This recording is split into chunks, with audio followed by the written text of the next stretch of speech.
Hi, everyone. This is Jamil, host of Fathernetics. This channel is all about fatherhood, family, and everything in between. But before we jump in, do me a favor. Hit subscribe, drop a comment, and share with some friends. This is how we keep growing this community, making sure that the voices and the stories that we share on this channel can reach others who may need it. Let's get into it. So guys, what was the last vacation you guys took? Where'd you go? Oh, Oh, see, it's a weird one for us because vacations usually are just going back to Ireland to see our family, which is not really a vacation. So, vacation, what was it? we went away with friends for Yeah, Memorial Day.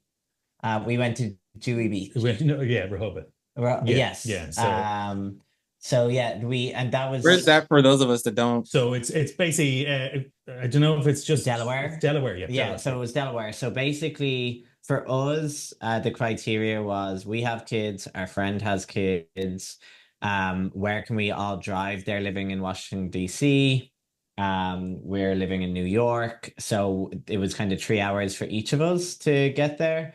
Um, Up until 2 days before, we didn't even have a house booked because it was so crazy. And just every like people were asking for these ridiculous fees for the house, Mm. and I was like, it's 3 days and the weather is not even that great, but eventually we found a place. It all worked out. It was It great. was right by the beach. It was perfect for the kids. So that was great. We were able um to avail of that and still not have to drive to the beach or anything like that. We but could I don't walk to the end of the know street. if you can truly call a vacation Yeah, it with wasn't a kids a vacation for us. vacation. It was a vacation for the kids, really, you know. I saw this post online that says vacation with the kids is not a vacation because then you need a vacation from that vacation to bounce back. Welcome to Fathernetics, Fatherhood Unfiltered. I'm Jamil. Welcome to the podcast.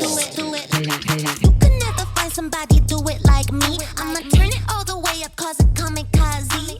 Go ahead and try, baby. You are gonna see. You know, your vacation is going somewhere else where you don't have all your things, where you don't have everything childproof in order to keep your child happy. So it's all you're doing is just keeping them safe and making sure that they're happy in a surrounding that they're not used to. And it's go, go, go. You need a break when you come home. Yeah, Absolutely. I think the last time we got away Was it the cruise? was no, it wasn't. We had one night away for our friend David turned 60, Ah, in Ireland. Yeah, and we had been in Ireland anyway. It is so much easier when we're in Ireland yeah. because we have parents and There's a sisters support and network for us family there and because we're obviously we're both from Ireland, and so we have some family here, but not in a position to be able to help us where we are. So when we go back to Ireland, we have the grandparents on both sides. We have aunties and uncles, and so we're in a much better position to be able to say, "You mind the kids for 2 or 3 nights?" yeah, so Well, we got 2 nights away for our friend's birthday, which was lovely. And we actually got to eat in like a Michelin star restaurant, and we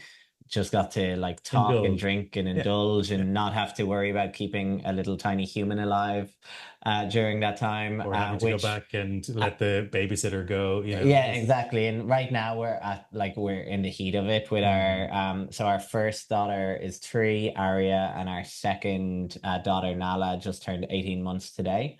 But Nala is like gonna be a daredevil or something. Oh, She just like yeah. if she can find a way to like hurt herself She's or no jump fear. off something or In climb fairness, over the she doesn't cliff, hurt herself that much, but she she climbs tries to. Yeah. everything. And like there's no stopping her. If you tell her no, that is just fueling her to do it. So she is the daredevil of the two, absolutely. I've got like 10,000 questions now. Is Yeah. that all? You guys did a good job of warming me up. So, okay, Yeah. before I get into the questions, how about you do a 15-second intro of yourselves?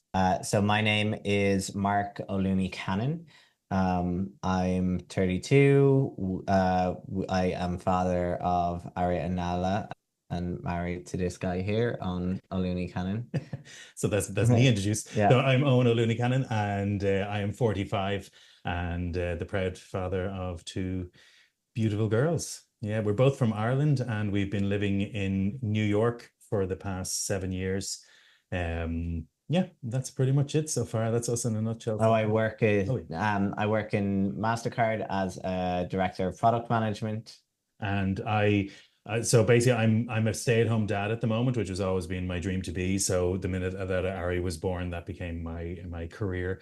But before that, I was working in the theater industry and I was in the education industry as well. So kind of where the two met, the two roads came together for me for that.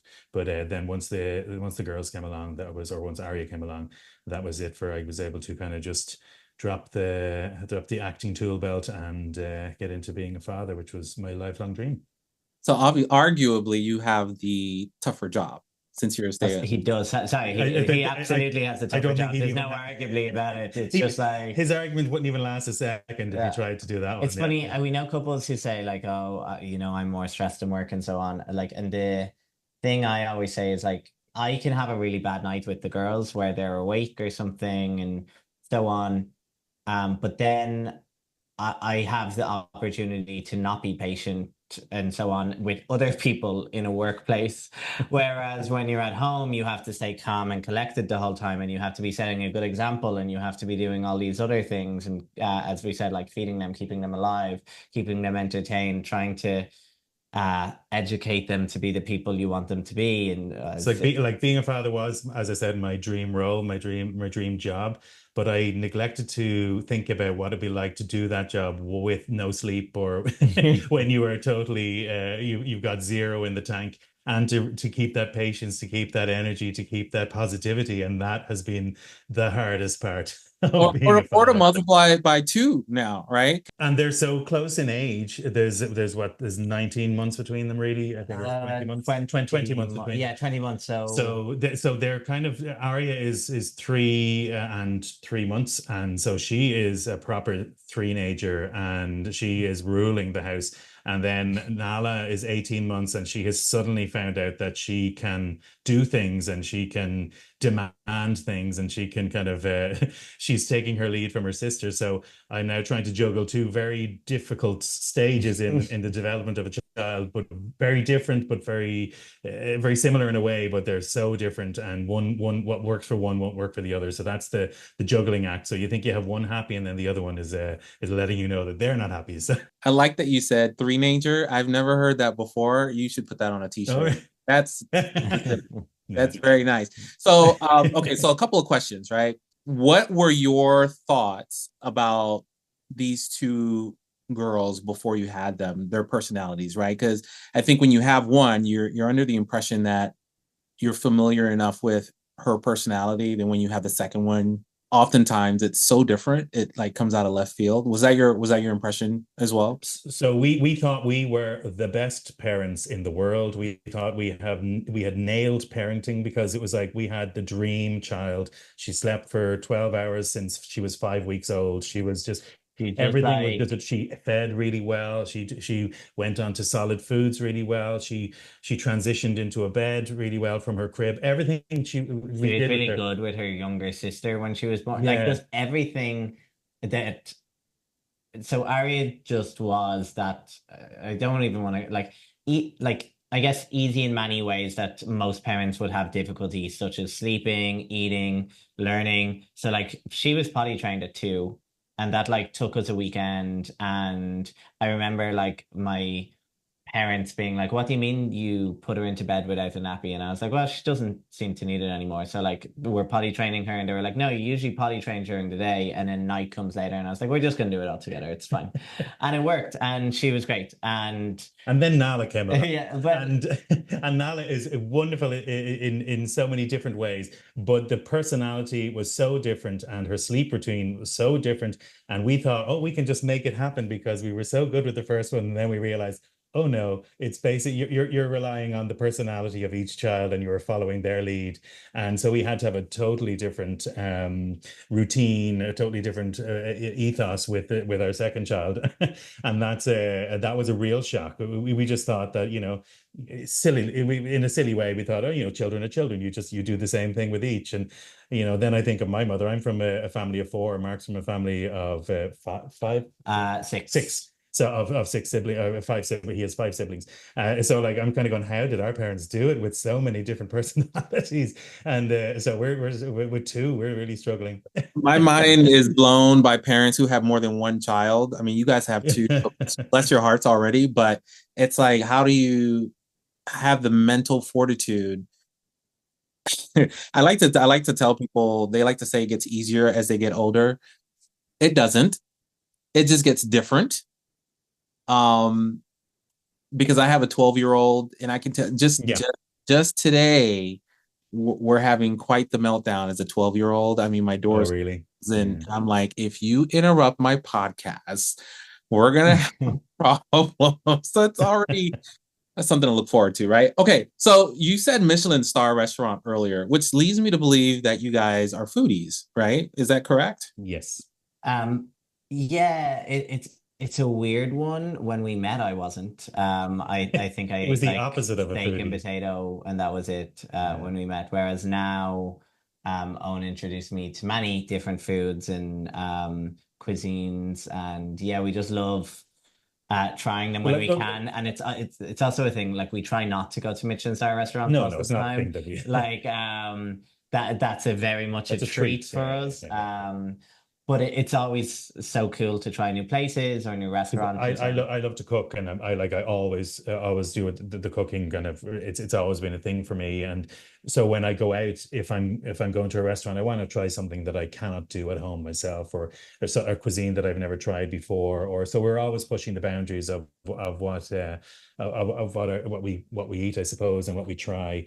So it was, say we're foodies, we're not kind of we're not like we spend the most money in the world on food or anything. It's just that we enjoy trying different things. And actually, when you mentioned there that when we mentioned the Michelin star, that was our friend who was having his 60th birthday, or 70th actually. Was it 60th? No, 60th. Oh God, I 60th. just aged in about 10 years. But so it was his 60th birthday, and he is a real foodie. So it was something that he wanted to do. There was a castle in Ireland that had a Michelin star, and he wanted to try that. But it So was like yeah. there was so many courses, I can't even Oh, remember. it And was every course ridiculous. came with a glass of wine. It was amazing. Yeah, I think the whole thing took 6 hours. Little baby food. Oh yeah, the little tiny things where someone has to actually tell you what it is, that you can't even work it out by looking at it. So they need to actually stand there and describe what it is, and you're trying to take it all in, and you're just like, okay, well, let's just go for it and see what happens. But it was a wonderful experience, but it's not something we would do every day. Have you heard about the restaurant in Vegas where they serve you the food and it's completely pitch black?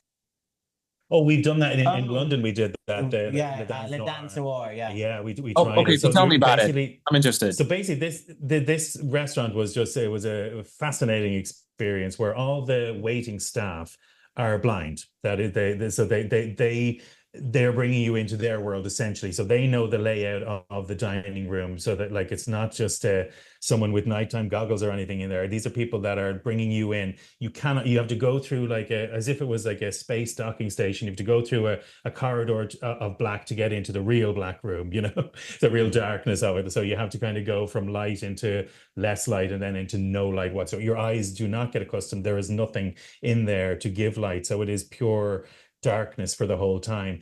And then they seat you at a table and direct your hands to where your plate, where your fork, where your knife and everything is. Yeah. And then they, again, like I mentioned earlier on, they come along and they tell you, well, actually, we did the surprise menu, didn't we? We did the surprise menu. So for us, it was, well, and I will say, some people take to the experience, some people do not. My sister-in-law was with us and instantly spilled wine all over the table because like hidden You're something. trying to find your wine glass. Yeah. Whereas for me, I actually, weirdly, that was a big eye-opener for me in terms of food, because what I learned was, oh, I eat with my eyes. So when I can't see the food, I thoroughly enjoy it. Yeah. So You're not put off. that was like a big hurdle for me to get past. But the only, like, I needed to go to the bathroom halfway through, and obviously you have to say it to the waiter, and the waiter leads you out.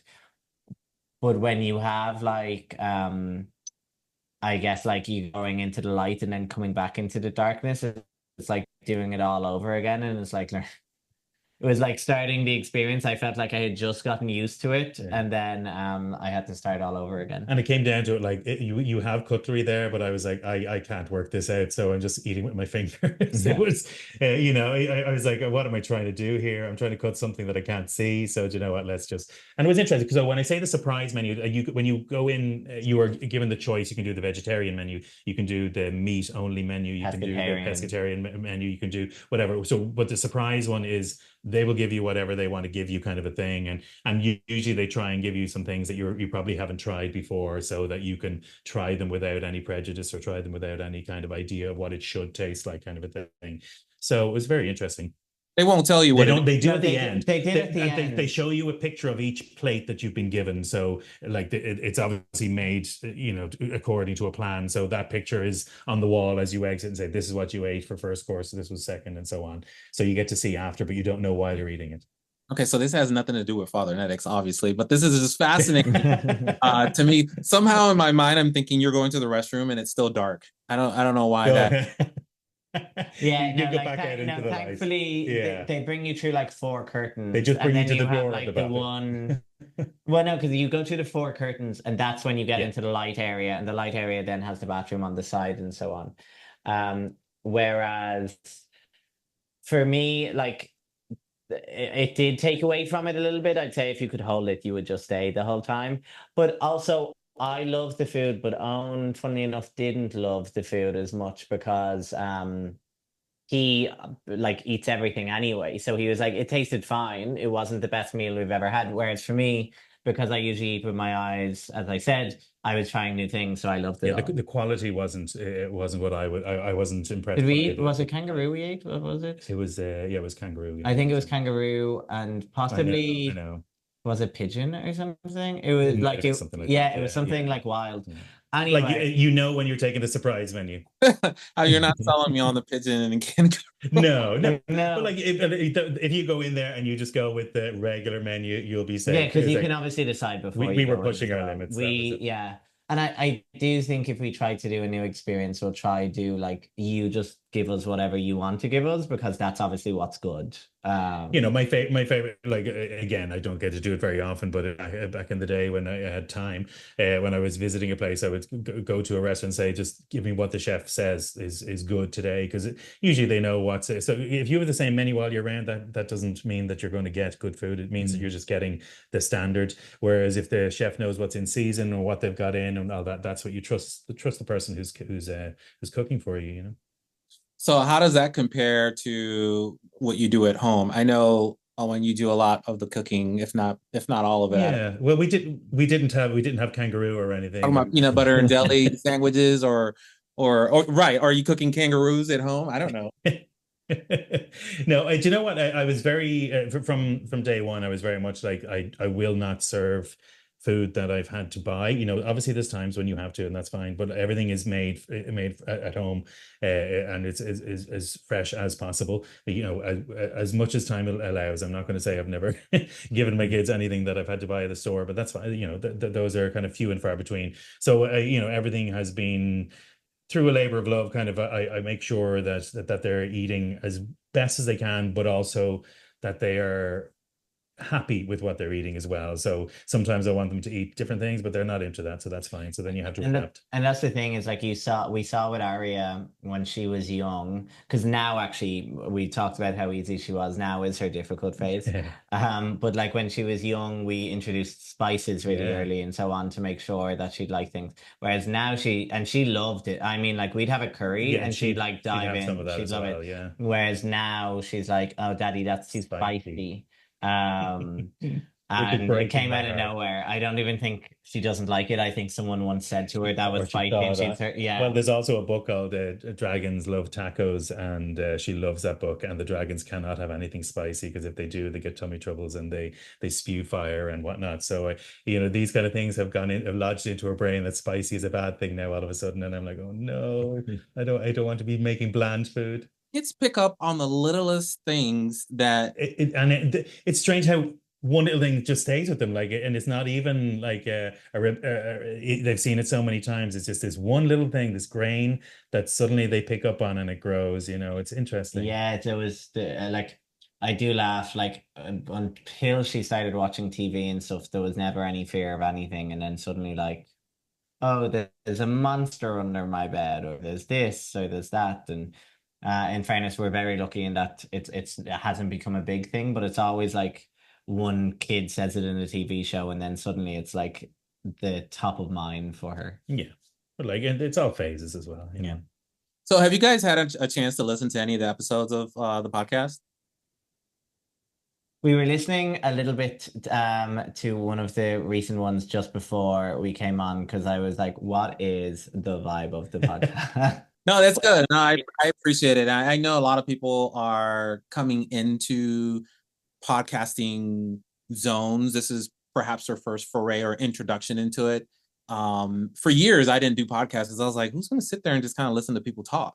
And then leading up to this, I started to plug in a little bit more. And when Nick and I do, when we drive across states and across the country, really, that's all we listen to is podcasts. So I was like, instinctually, I am saying I don't listen to podcasts, but I'm listening to podcasts all the time. So I just think it's one of those things. The reason I ask is Fathernetics is really by design focusing on kind of the generational influences, right? Your grandfather influenced your father is influencing you, you are going to influence your child. And it's all, it's either good, bad, indifferent. There are some things we love, don't love, that we're going to use, don't use. We are overcorrecting or undercorrecting in certain areas. So I know that you guys have family that's some of them at least are in the New York area, correct? Well, we have our chosen family here, obviously, but we also have I have my brother, and we have He lives in he upstate, lives so like, well, not it's up, very far it's upstate. not, it's really 30-40 minutes from us, but it's he has 5 kids and his wife is here, so that's like an absolute like lifesaver for us. And then I have a brother who lives in Atlanta, Georgia, so it's kind of far away for it to be an influence on us over here. And then the rest of our family is Yeah, back the in rest Ireland. are all in Ireland. Now they've all nearly on both sides have all lived abroad and done the like nearly all my siblings lived in New York at one point. Whereas they've all kind of went back and settled there and had their children and got married and done all of that, which kind of is the drive for why we want to go back. And like as you said with the generational thing, even today, like watching Arianala on the phone to their grandparents, and like so we're very fortunate now, I guess, that like we live in this world where you can just video call and it's very easy, and they very much have that connection, and we make sure that they continue that all of the time because it's really important for us for them to be close to their grandparents and know them just like their cousins would know them. Because like when, as I say, when we're in Ireland, if we have to go to the shop or just do something for an hour, or even like basically they just have this amazing network where like my sister could just drop her 4 kids to my other like to my brother and sister-in-law and say, hey, I'll be back in an hour, and they'll be like, yeah, no problem. Whereas they'll do the exact same with their 3 kids when they need it, and so on. And it's like it's something that unfortunately we don't have here, but we do have that connection with my brother. So like tomorrow, for instance, we're all going to the zoo, like his kids and ours and so on, and they love their cousins, and then Aria will have a sleepover at theirs and so on. Um, so it's definitely one of these things that we're fortunate to have family here, but I think we still feel that pull from Ireland just because we know like how much deeper and how much more connected we would be with everyone if we were back there. Where does that come from? Do you feel like that's a trait that perhaps you're getting from your connection with your family, your dad? So I guess my question is, where do you think you've gotten your fatherhood readiness, if you want to use that term? Yeah, so I think basically both our families, our parents have been I know for your mom, and I'm not sure about your dad, but they're kind of the older of the family, of the siblings, if you know what I mean. So they have become like the go-to. Everyone goes to them for advice and for help. But family has been everything to them, and I can say this across the board for both their families. I know I've seen it in Mark's family as well, is that they are so close to their brothers and sisters, or Mark's aunts and uncles and so on, that family has just been, there's always been get-togethers, they've been there through thick and thin. When things have been tough, they've been there to support. When things have been great, they've been there to celebrate. So family has been everything. And one thing that we are spoiled by, I suppose, because I get surprised how some people don't know their cousins, their first cousins. Sometimes they're not close to them, whereas to us they were like siblings. We may have 30 or 40 of them, but we're all so close that it's like we have this relationship. And so family to us, like to say, blood is thicker than water, and it really is that. And for us, we're hopefully going to pass down to our kids that we've been given from our parents, is that family is everything, and it is this connection. They are already now part of a community that will be much stronger than anything, that hopefully will be much stronger than anything that they'll ever have in their life. That is going to be their rock. That is going to be the place where they can always come back to. No matter what they do in life, no matter if they win or they fail, they can always come back to their family, and we'll be there for them, or their cousins will be there for them. Whoever's around will be there for them. And I think to your question about like where we think about how we want to be fathers and present that and like so on, I think weirdly it would come from our mothers on both sides. If you look at Irish families traditionally, fathers went out and worked all the time. It's funny, like we used to joke that like hearing "I love you" from your father was like something that just didn't happen. And we're both very fortunate now that as our fathers have gotten older and they're still around, now like are very kind of emotional and connected with they realize they didn't have that connection, although they did like love us. they probably never heard from their father. Yeah, they know, because this is very kind of timely, because only a few days ago my father gave me a call from Ireland, and it was a day of his brother's funeral. Unfortunately, my uncle passed away, and he was just reminiscing about everything that his relationship with his brother, and then his relationship as a child in his family. And he rang me and said, I'm feeling very sentimental. I hope you know that I love you. I know I don't say it enough. And he has said it a million times, but he has this guilt. He has this feeling that he hasn't, because he never heard it from his father. And he never, even though there was never a question, there was no badness in these relationships, but it was just not the done thing to say those kind of things. It was seen as a less manly thing to do, to be able to say that you loved your son or your daughter. So, and my father, once he reached the age the age that his father had died, and he became older than his father ever was, he looked very much inward, and he looked at his life and so on. And from that day, he became very, very emotional, and very kind of, he wore his heart on his sleeve, but he still thinks he doesn't. And it's very strange. And he says he loves us every time he sees us, and but for some reason he thinks he doesn't. And I think it goes back to that, like, if it really is a thing in Ireland. Like I laugh, like the first time I can remember my father saying "I love you," and again, no doubt that he loved me, and I'm sure he probably had said it when I was quite young. But as I got older, the first time I remember him saying it was when I came out, as like a comfort thing, and it's one of those things that like. I know that took a lot for him to say, and like as he's gotten, not because he didn't, but just because they weren't raised like that. They were all from the country in Ireland. It was a very Catholic country. Men weren't supposed to express their feelings, whether that be to their children or whether that be to their wives and so on. And on the other side of it, I think our mothers probably saw that gap along the way, and they would be like your comfort. So there's this thing of like being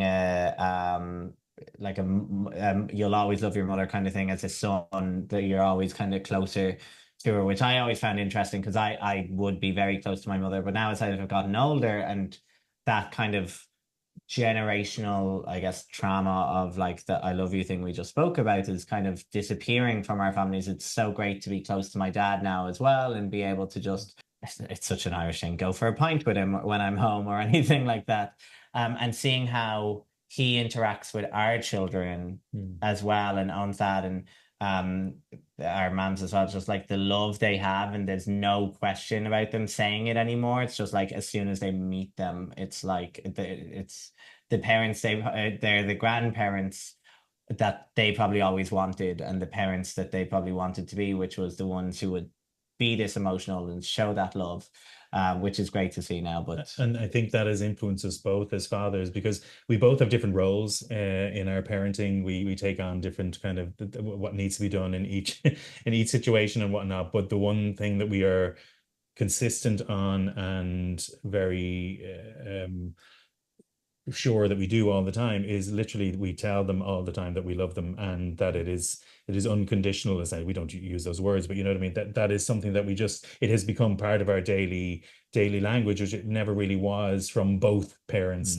And again, no badness on on what has happened in the past, but it is just that thing that for us now it has become, well, let's just surround them with these ways of expressing themselves, and hopefully it'll be a testament to it, that they'll grow up and they'll be able to express themselves emotionally more. Like, who knows, we're all kind of figuring this out as we go, but it's one thing that I do enjoy, is that there is no there's no kind of moment where our children don't know how we feel. Even when we're angry, they still know we love them. If they've done something wrong, or they've done something bold, or whatever it might have been, they've done something naughty, then they still know that, yeah, you've been reprimanded, but we still love you.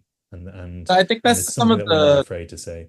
that might be some of the intentionality that I continue to hear as I have these conversations with a lot of LGBTQ parents, right? Us tend to have a lot more grace that we're giving our parents, knowing that they grew up in different times with different expectations. And as they're getting older, perhaps with those who would have had an opinion on them saying that are no longer around, it's kind of like I don't have those shackles anymore. I don't have to worry about someone over my shoulder going, Yeah. "You said it," which is kind of weird, right? When we think about it today in our generation, the generation of technology and cell phones and computers and stuff like that. So I think the connectivity that we've had in our generation plays such a large part in that. But what I'm also hearing is that there's that intentionality that both of you have in how you want to raise your kids as well, to make sure that they have heard that, to make sure that they understand, the changes in this world with the alphabet mafia, as I say, and the need to be tolerant, and at least being able to hear different perspectives and have an opinion on it.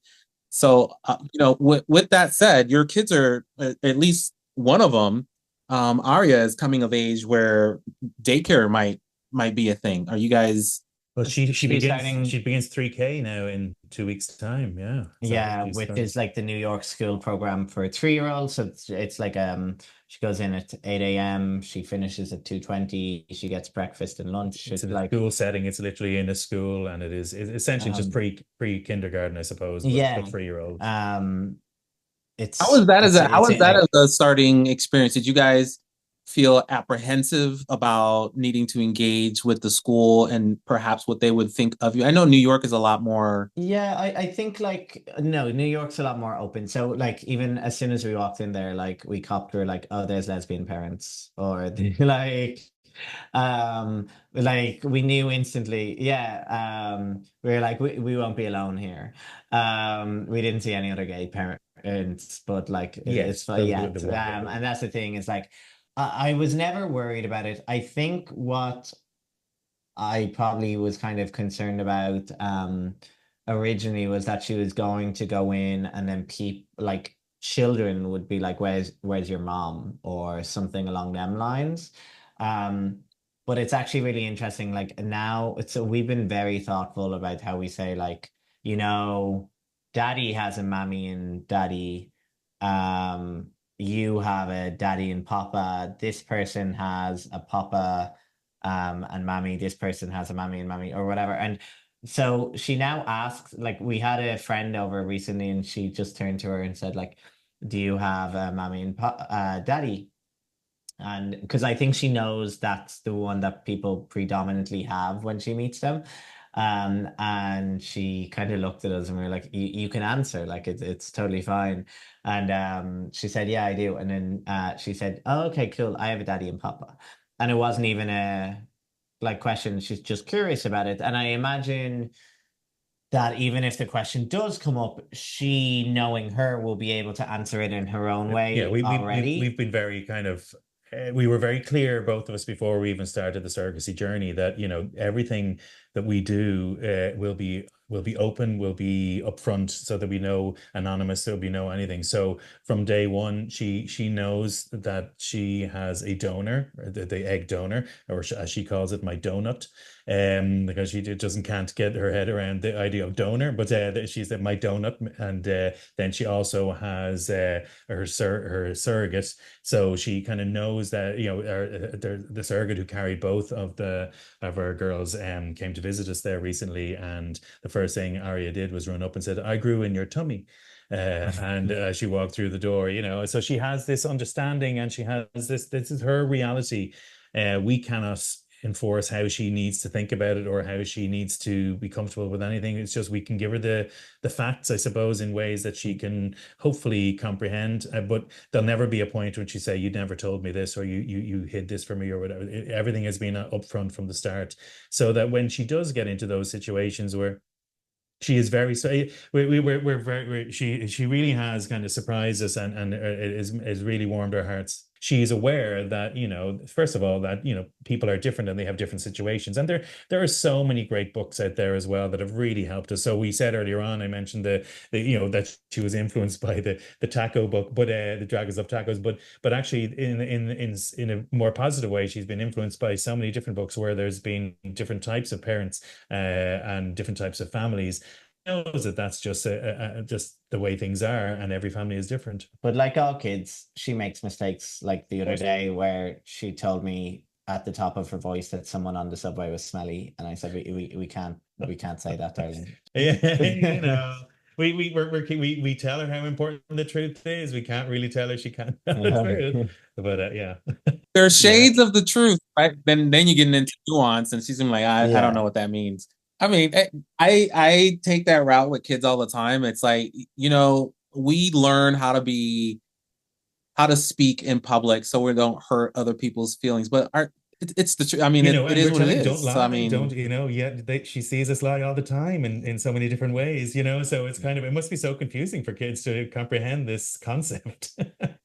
And that's the thing is, I was reading this thing the other day where it's like, we expect children to wait for us when we're having a conversation, that they like put their hand on us and wait until we're ready to talk to them and so on. But when we want to talk to them, it doesn't matter what they're doing. We need them to answer us immediately. We don't give them that same grace or time. And I thought that was a really kind of interesting thing, because it is really important to just say, actually, if we're getting this time, you should have your time, even if that time to us feels less important because you're finishing your bricks or you're doing any of that. But to her, it obviously means a lot. And then when she's ready, she'll talk to us. That is a big one. And thanks for bringing that up. I think that's a life lesson for all of us, because I struggle with that myself, with since I have a 12-year-old, the interruptions is a big thing, right? If I'm speaking, I'm like, don't speak over me. But then when he's speaking and he's making absolutely no sense, then it's like, you have to decide whether you're going to interrupt or just let them finish. Just told them, don't interrupt. So it's like, it's quite the chore. So who raised their hands first and said it's time to have a kid? I probably raised my hand first for everything in our relationship. Mark is definitely driving the bus all the time, so he's the one that makes these things happen. I'm the one who supports it and kind of does all the dirty work, but he's the one that makes it happen. It's one of those things as well. We were engaged to be married, and like many people, COVID hit and our wedding was pushed out. So we eventually were like, okay, this doesn't seem like our wedding is going to be anytime soon. We already have the money set aside for the wedding, and we can save more now. Why don't we move ahead with children now? So that we'd always kind of discussed surrogacy and said that it was something that we'd really like to do, but Yeah. it felt like so insurmountable. There was so much confusion around it. It was just so daunting, and we kind of Well, we- just always kept shelving it, Yeah, we knew it would take a few years. So we also kind of started it thinking, oh, it's going to take us years to find a surrogate and it's going to take us years to do this. And it moved quite quickly, partly because of COVID. Yeah, So we had time to actually sit down and do our research and do all of yeah, like we we need to do. picked the egg donor together. We made the embryos. We had found our surrogate Haley through Facebook, and like, which is so wild to me now, even. But When you say it like that, whatever, like everyone had so much time. I don't even know the last time I've opened Facebook, but like it was one of those things that at the time it was like that's all we stayed connected with people because it was the only way. And I had put in a surrogate group like, hey, this is myself and Owen. We're looking for a surrogate. This is the criteria our clinic has given us. we had, just to give context of that, we had decided we were doing a independent journey, so we didn't want to go through an agency, mainly because it was just we couldn't afford it. It was too much money, so we were going to cut out the middleman and we were going to do all of the kind of the work ourselves, essentially. So to find the clinic, to find the egg donor, to find the surrogate, and so on. And I advocate for independent journeys a lot. I think, especially when people are struggling financially, you're better to do an independent journey in a location that is like, everyone's protected and like your rights are there, and that when the child is born you will be recognized as the parents, as opposed to going to some of these, let's call them surrogacy destinations that agencies put out there, and maybe the people aren't treated as well. Let me jump in because I didn't Yeah. go through the surrogacy journey. So when you say independent journey and when you say surrogacy destination, what do you mean by that? Because I'm thinking surrogacy destination to me is Hawaii. Let's go to Hawaii. So if you look at like India, for example, was a huge place. It's now actually outlawed in India, where surrogacy was done. So an agency, which agencies, when we say an independent journey, it just means we didn't use an agency. So we did all the work. We found the lawyer, we found the clinic, we found the surrogate, we signed up, like we organized everything, including like the appointments they would have, the hospitals, the payments that would go through. Whereas an agency, you kind of just, they give you a price. So say it's 200,000, they tell you, which is why we absolutely couldn't afford it. So you hand them that money and they essentially do everything. They find your surrogate. They say they do everything. And this is where I kind of have a problem with a lot of agencies and talk about these surrogacy destinations. So for instance, I've heard of a surrogacy agency recently, and I won't get into it, but essentially they said to a couple recently, like, okay, you'll give us the money, we'll match you with a surrogate, and then that surrogate will move in with you for the last 2 months of the journey and give birth in your location, which the couple were based in Ireland. And I was like, that's human trafficking. Like that's actually like highly illegal, and Ireland has like outlawed that. And it's one of these things that like this woman would have spoken no English. Like she would be living with people she didn't know. She would be giving birth and then being sent back to her country. And I'm like, that is like dangerous practices that we should be making sure aren't happening when we're talking about surrogacy. Because like when we think about our journey, like our surrogate's one of our like closest friends now. We text her all the time, we talk to her all the time, and like we weren't there for every moment of like our children growing, I guess, inside her and so on. We were there for some appointments and we would fly out just before the birth and so on. So I guess some people would see that as feeling a little bit disconnected or something, but we had so many FaceTimes, we had so many conversations. He was in Texas. So. Yeah, so she was in Texas, Lubbock, Texas, and we had such a great journey, but we made sure that everyone involved was like, as we said, like our egg donor is known to our children. They will meet her when they're 18 if they want, or if they don't want to, they don't have to. Like that's up to them. Our surrogate, they know already, they've met already, is a friend for us. everyone was like compensated fairly. Like there was contracts in place for every single thing. Um, and that's why I liked the independent journey that we could control over, say, there are these countries that are operating on like, hey, give me 60,000 and we'll do the surrogacy journey for you.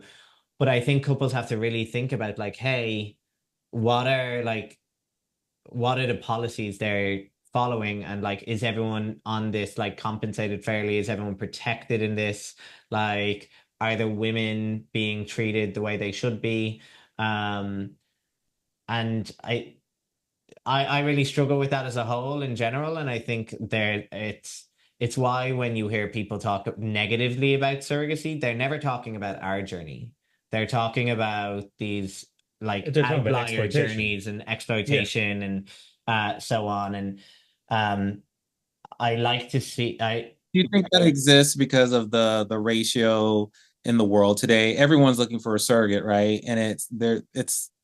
I spoke to an agency owner recently, and she's saying, just guesstimating, it's like 100 intended parents are looking 100 to 1 is the ratio, right? So if you put out a proposal like that and say, come to India or any country, right, that's not doing it, come here and we'll get you squared away in a year's time. That seems very appealing. Oh, and that's it. And this is the thing, is like they do bring in parents, and the issue is, it's like a lot of these countries aren't actually LGBT friendly in the first place. So like you end up with a child that I guess like is in your possession, but legally is not recognized by that country as you as the parents. So the surrogate would be seen as the parent, for instance, and so on. So like the first thing I say to anyone who's starting a surrogacy journey is like, A, look at the laws in your own country, because as we found out, while our children are recognized in America, they're not recognized in Ireland. And then also look at where you're doing your surrogacy journey to make sure you're protected, everyone's protected, and so on. But you're right, there is a shortage, but partly the shortage comes down to like and America's actually done it quite well. Like there's complaints I have about America, but that is not one of them. Like surrogacy is generally done quite well over here. People are protected and so on. Whereas there are other places where there are no laws in place or there are no policies in place and so on. And that's how the exploitation happens. And as you say, for every surrogate, there's 100 people looking. And they hear, oh, you give us the money, we'll do it here. Of course, someone's going to consider it. It's like, I think people forget when we talk about surrogacy or adoption or fostering or any of these things, of like just fertility in general. It's like these parents aren't people who could just like go out, get pregnant, and have a child. Most of the time, it's people who've struggled for years, who've had miscarriages, or if you can pay money to get your dream, something that you've longed for all your life, it's very tempting. And unfortunately, wherever there's dreams and temptation, there's going to be exploitation of that. And people think they can give you what you want and that you are going to go for it because your heart is leading you towards it. But unfortunately, the brain is not there to tell you to stop. I've heard of it being upwards of $200,000. I for the life of me, I can't think of like the different variations that would have it be that much. But again, what I am learning about the surrogacy process is quite eye-opening. I mean, the experiences are all so different for a process that should be similar. All right, so what was that first night getting Aria from the hospital? How was that for you guys? Big smile. So yeah, it was Aria was a twin until she was 17 weeks, and we lost the boy, Shane. But we found out that so we had been told it was going to be like vanishing twin syndrome, which weirdly enough, anytime I Googled it, it was like, no, he's like way too old to have that happen. But you trust your doctor to the best of, like you trust So when they someone told tells us you. essentially that Shane would be absorbed into Arya's body or back into Haley as such. So it felt like this was that he was going to be part of Arya, you know, Yeah. in a silly, broken-hearted way that made us feel kind of a little bit better, you know. But when it came to Arya being born, we got pulled out of the room by the doula and was like, hey, just so you're aware, Shane is going to be born today as well. So Delivered, not yeah, delivered. Obviously stillborn and didn't grow from 17 weeks and so on. But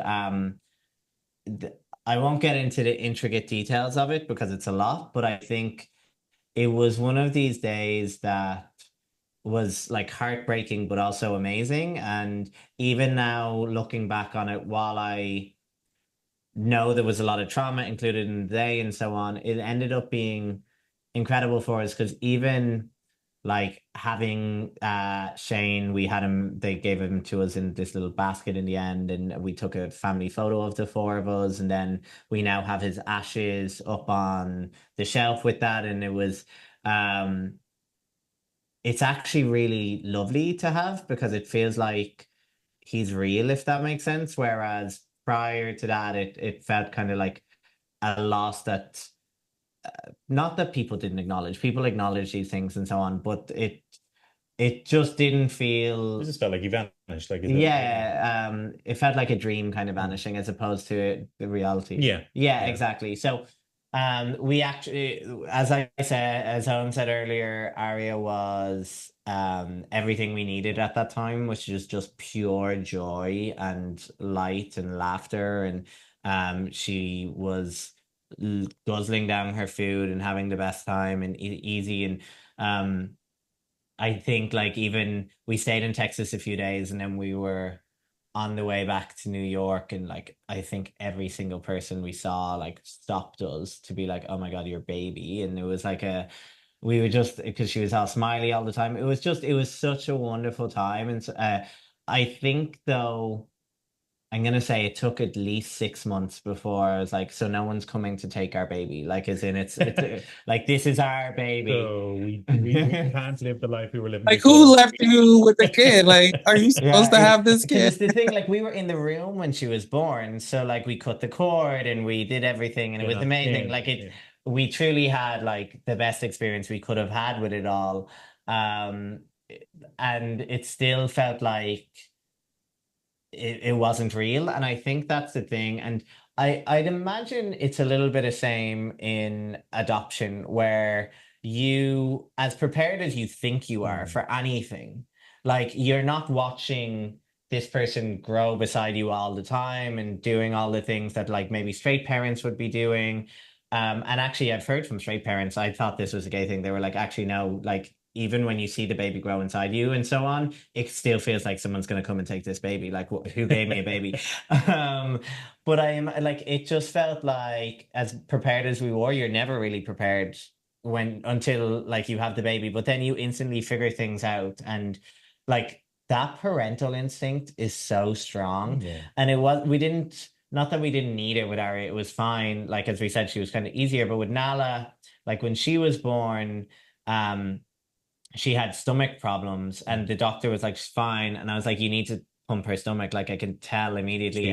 She'd swallowed the amniotic fluid. And she had a lot of meconium. And we kind of pushed for it and they did. And she was like a million times better after that. And just, it's funny because I think back and I'm like, I'm not a doctor.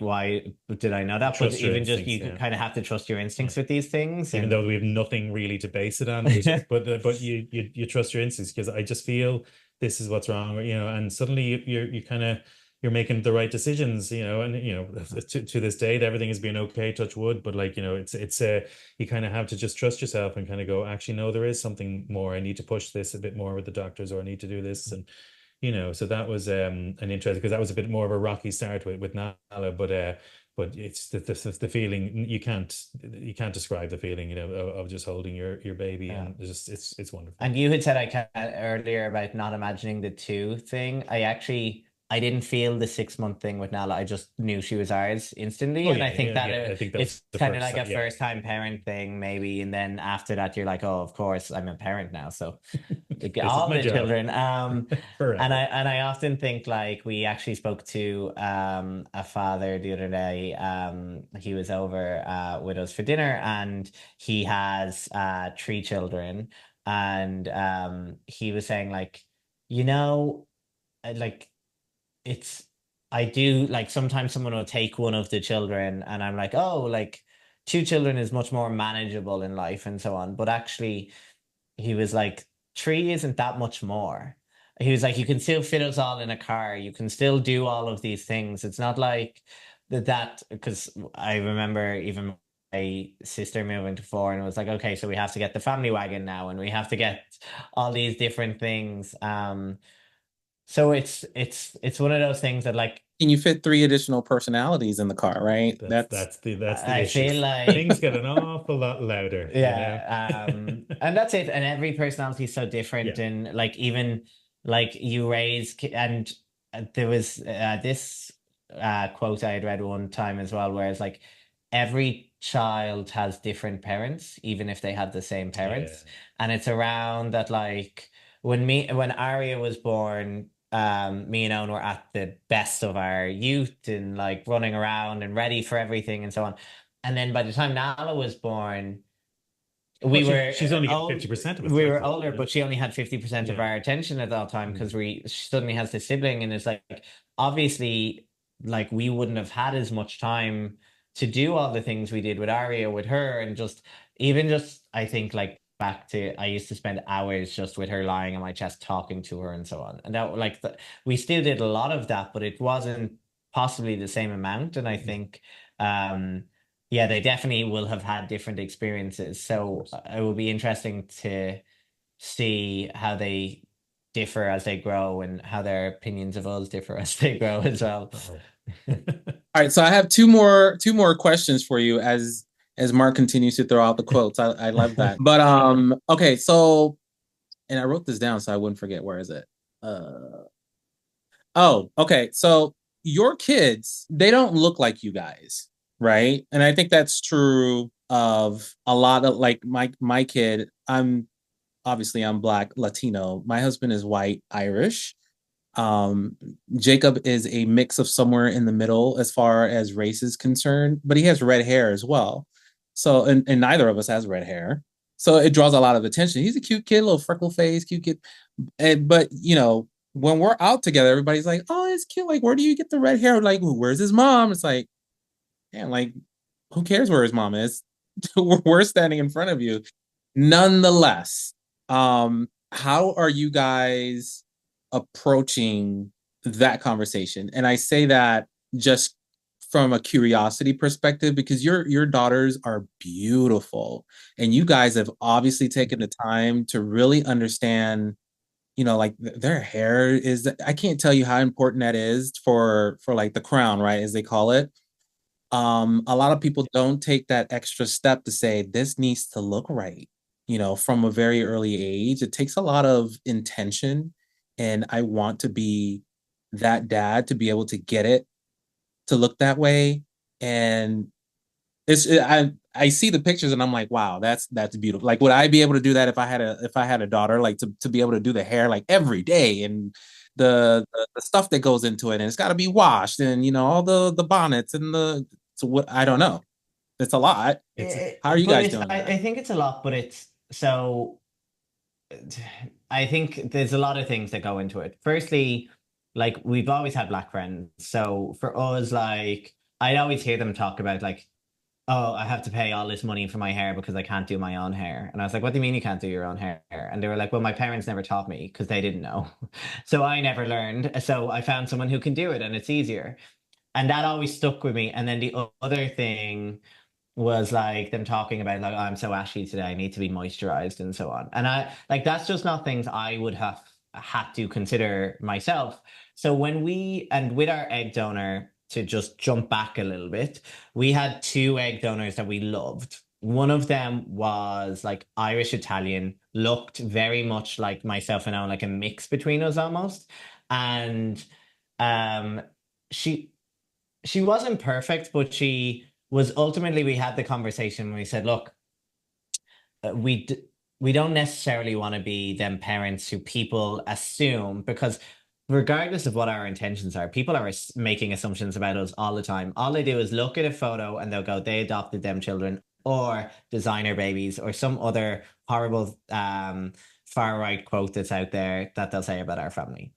So we actually kind of probably made the wrong decision at the time, but we chose the other egg donor, who was the Irish Italian egg donor. So we paid, I think it was 2,000 for all her tests and so on, to make sure that she was fertile and would go through the process. And as they went through that, they found out actually she has an STI.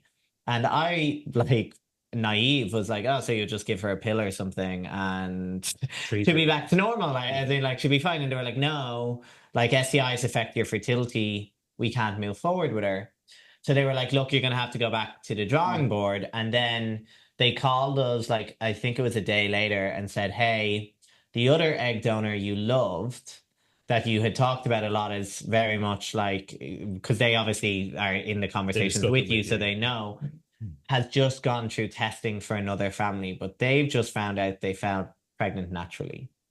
So they're not moving ahead. So if you want to move ahead with her, you wouldn't have to pay another 2,000. Like, it's all ready to go. Like, she could start as soon as next week, kind of thing.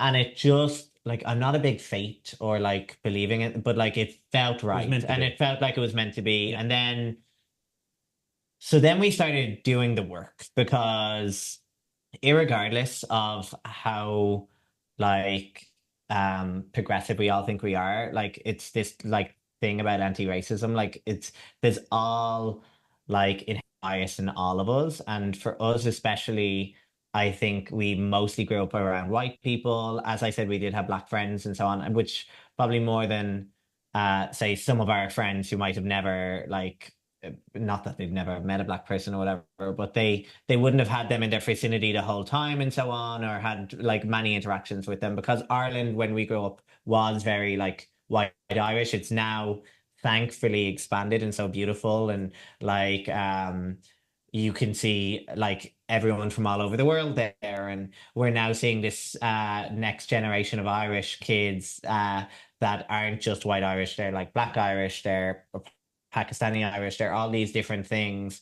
And so we actually had, as we went through it, one of the things we did was we spoke to friends about it, and we said, like, hey, these are the things we're thinking about. Is there other things we should be thinking about? Do you think we're making a terrible choice? So on. And they were all really supportive, and we're like, look, you tend to do the work in most of the things you do. So we hope you'll do the work here as well. And obviously, if you need anything, you have the family, and we will be there, and we will call you out, and we will do everything we need to. So one of the books we read was called White Supremacy and Me, which is really about, like, challenging your internal bias and, like, questioning yourself. And it's, am I, like, racist? Am I a piece of crap? Like, what it, like, but you recognize, oh, actually, do you know what? These are biases I grew up with. There are ones I can easily put aside and get over, and this is making me a better person. And I think coming out of that, like, the things we're really thoughtful about with the girls is, like, making sure. So the girls, by the way, the egg donor, while based in New York and is a New Yorker, her family are all from Nigeria. So they're Nigerian Irish. So The girls are yeah, Nigerian. yeah. So they then know that, and we have, like, Nigerian books about them, and we want to, because I want the girls, if, like, they're speaking to someone from Nigeria or whatever, that they know exactly, like, what heritage they have there and so on. And the egg donor is very good in supplying that. And then for us, is, like you said, like, things like the hair, I was like, yeah, it's going to be hard and it's going to be an effort, but, like, I can do that. I'm very capable as a person. It's something I can watch YouTube videos, and I will mess it up, and I did. And then when we had Nala, so Arya has, like, 3B hair. Nala has, like, 4A, maybe 4C. It's still figuring it out. And the thing is, like, different routines and different things we can do with their hair, and, like, even the way like we style it and so on. It's just so different, and I had to start from scratch basically with them. And just being able to ask for help or asking for help, I think, is the main thing. And it's it's something when we were very thoughtful about when we moved. So we moved recently from the Upper West Side when we had Aria to I say recently, it was when Nala was born, so 18 months ago, to Harlem or Hamilton Heights. And the reason that means so much to us is because as much as I love the Upper West Side and everyone was lovely, it's a very white rich area. Whereas like here is just so much more diverse and it's so beautiful. And like they see people who look like them and they see families that look like them. And now her school, instead of being like the minority, they're going to be the majority, like, which is just really great for them to be around that. So look, it's a journey. We're going to make many, many mistakes on this path, and they will probably say we didn't do enough at times, but all we can do is the best we can do. And as I said, it's like a constant journey of learning, whether it's like make sure when they're going out there moisturized, make sure their hair is done. And even it's not only because it's part of like, I know you said like if you had a daughter and so on, would you even be able to? Um, I think as gay families anyway, there's an extra eye on us. So I think like I can't tell you the amount of times I've been stopped by mothers and so on to like critique my parenting. Which like I could never imagine stopping a woman and critiquing her parenting. But people feel that right because they're like, oh, he's just a dad, what does he know? And it's like He has the kids for the day, obviously, and yeah, look at him there trying. it's like no, we're actually like parents. And by the way, there's a whole another conversation Yeah. about like how straight dads could be different. But anyway, but yeah, it's one of those things that I think we have been thoughtful about because we know there's extra eyes on us, as well as we want the girls to feel like we did everything we could, and we also want them to like celebrate their blackness as they grow up and be surrounded by it. So that's a really, really long answer. Yeah. I apologize. No, I think listen, I appreciate you taking your time with that answer. I hear Black people in this country say it all the time. We grew up in different Americas, even though we're all in the same country. And the Black experience is just that. It is something that is very hard to communicate to certain people. There are those who get it. There are those who have open ears and they're like, please, let's sit down and talk about this, because what I thought I knew is not exactly what I knew, or at least the impression that you had based on what I knew is different. So the fact that you have different race children is fantastic. And it's even better because you're actually sitting with it. You're saying, okay, I know a little bit, let's learn some more. Even if you had white kids, that would still need to be the attitude that any parent has, right? I know a little bit, absolutely. I still need to know some more. But just looking at the pictures, just looking at the pictures, you guys take a bow, because it's so important to get some of these details right, and you guys are doing it at such an early age. Give yourself the grace to make mistakes and fall and pick yourself up, but you guys have started it correctly. And I, without even knowing all the other stuff that you guys have probably done, because I mean we could sit for 10 days, right, and talk about what you guys are doing, but oftentimes people make judgments based on the visual. And I can't tell you how many kids I've seen, Black kids with white parents, and they look a mess. And it's like, wait a minute, you couldn't YouTube how to cornrow some hair or lay down the baby hair at the front, and but a bonnet, you don't know what that is. It's like, come on. But yeah, wow. And they're beautiful girls. I keep saying that, but they're really beautiful. So nice. We're blessed with them. They are that's awesome.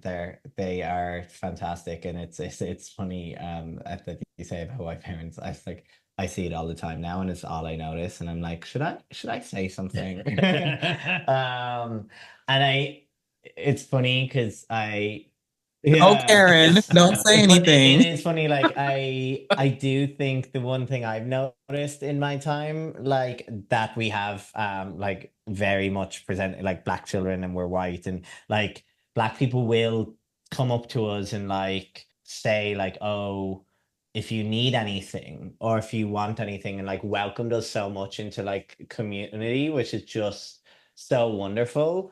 Because I've like You're part of the family now because they normally wouldn't speak to you otherwise. They probably would, but not about your kids. So I think no, it's nice. it's great that you're Yeah, getting that. we're very blessed and lucky with it all. But yeah, hopefully it remains that way as like you have the 12-year-old. I'm sure there's many more difficult ages to come before.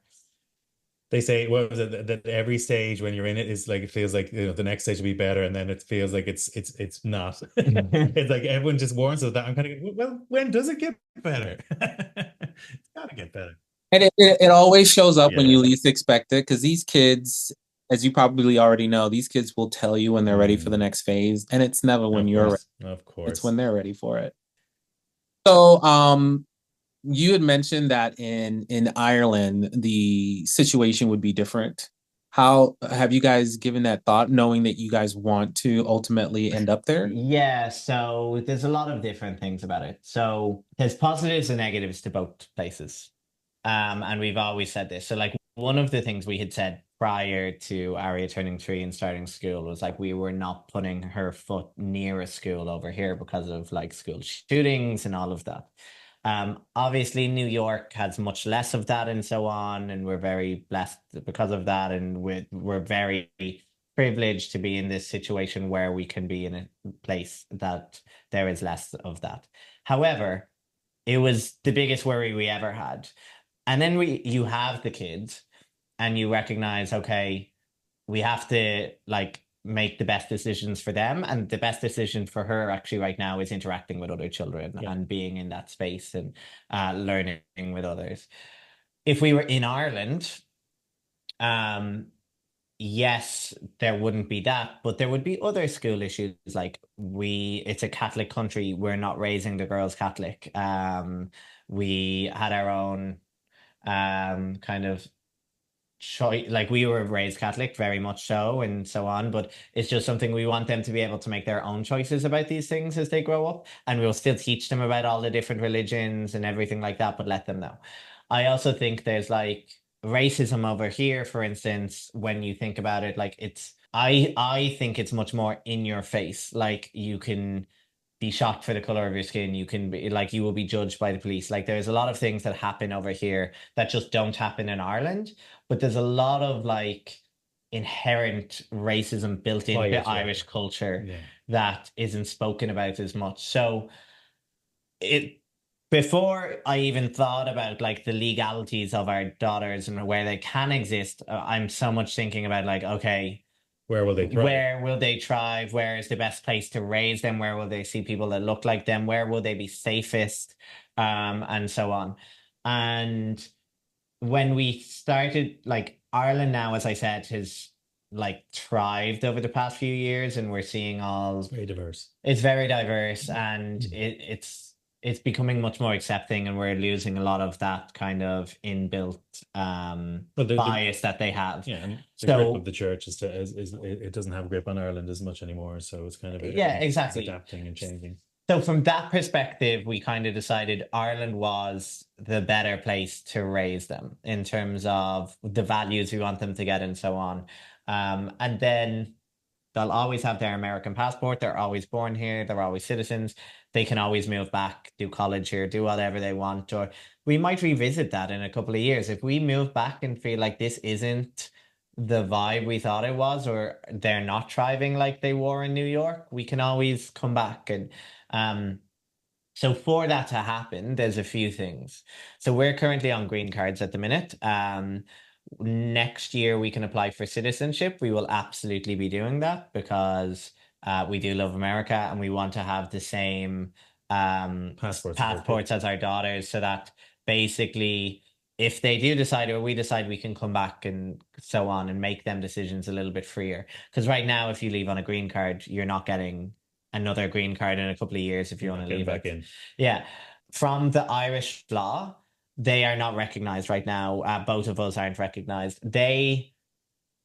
I've been working a lot with the Irish government and figuring out what the laws and so on will be. And They're trying to regulate surrogacy, basically. There was no laws about it. It was a very kind of a no man's land kind of a thing. Whereas now they're trying to regulate it. And when they started going about it, they weren't doing it in a very fair way or in a very kind of logical way. So Mark has been one of the advocates that have been kind of dealing with them, trying to get them to word it correctly and to not leave out certain people. I think it's just they have the best intentions with these things, like they do with anything. It's not like a lot of far right Republicans writing a law to exclude us from it or anything, but it's people who have the best intentions with a really difficult topic and a lot of different opinions on it. And like some of the stuff they've implemented is actually hurting people. And like just doesn't make sense. So for instance, like one of their laws they have in place is that like a woman who is becoming a surrogate has had to have her own child before, legally has to. But we know several surrogacy journeys where like someone's sister has offered to do it because she didn't ever want children, and she had she had two children successfully for them, for instance. And right now they have two beautiful children, and that's, as we said, like it's not illegal in Ireland. It's just not necessarily legal because our surrogacy is not legislated for. But under the new legislation, like that family could end up in jail for 2 years because they used a surrogate that didn't meet the criteria that they had set out, which again, all for best intentions, but like not arbitrary kind of. Yeah, and things the like thing that. is, like, I'm a big one of the things I'm trying to push for is like the paramountcy principle, which basically says that the judge can make a decision in the best interest of the child. So in that case, they can say, well, yeah, she hadn't had a child before, but she didn't want to, and she now gave them two beautiful children, and there was no problems, and every other step of the law that you had set out was followed. So, in the best interest of the child, we would recognize these parents, obviously, common sense kind of thing. But they haven't done that yet. So they had legislation put in place last year. It hasn't been commenced yet. So So Ireland was the first country to vote in gay marriage as by popular vote. So it is very kind of accepting in that they way. also voted in like the right to abortion and so on by popular vote. Like we are progressive as a country, and I think the thing is that, as we said, they always try to do the right thing. So with this law, it unfortunately just leaves a lot of queer couples behind, and not for them saying gay couples can't do surrogacy or anything like that. It's more that some of the things they've done, like commercial surrogacy, is outlawed, whereas 99% of like surrogacy in Ireland by gay men is commercial surrogacy, meaning that because they pay the surrogate. Yeah, and the reason for that is because the places that don't do that, well, Canada's altruistic, which is fine, but it's like, as when you think America has like 100 to 1, it's like 1,000 to 1 there, but it's very different. And if you look at it, the countries that allow that aren't open to gay couples because like being gay is illegal there, or like they're not recognized on the birth cert, which means they'd never be recognized in Ireland. So there's a lot of problems that come up because of these safeguards they're putting in place. So we're trying to advocate for like, hey, understand why you're doing these things. Here are ways you can change it slightly to make it more inclusive of all families. So there's amending legislation coming up. From what I've seen, and what I would say is, do you trust the government as far as you could throw them? Probably not. But from what they've told us, our family would be recognized for moving home, so by the time we eventually move home, hopefully that will be in place. However, I've said this before, and I'll say it again, I would prefer the legislation didn't go through if it meant it was going to exclude the amount of families it is excluding as it is written today. Because it means that queer people will be left behind, like we have been time and time again.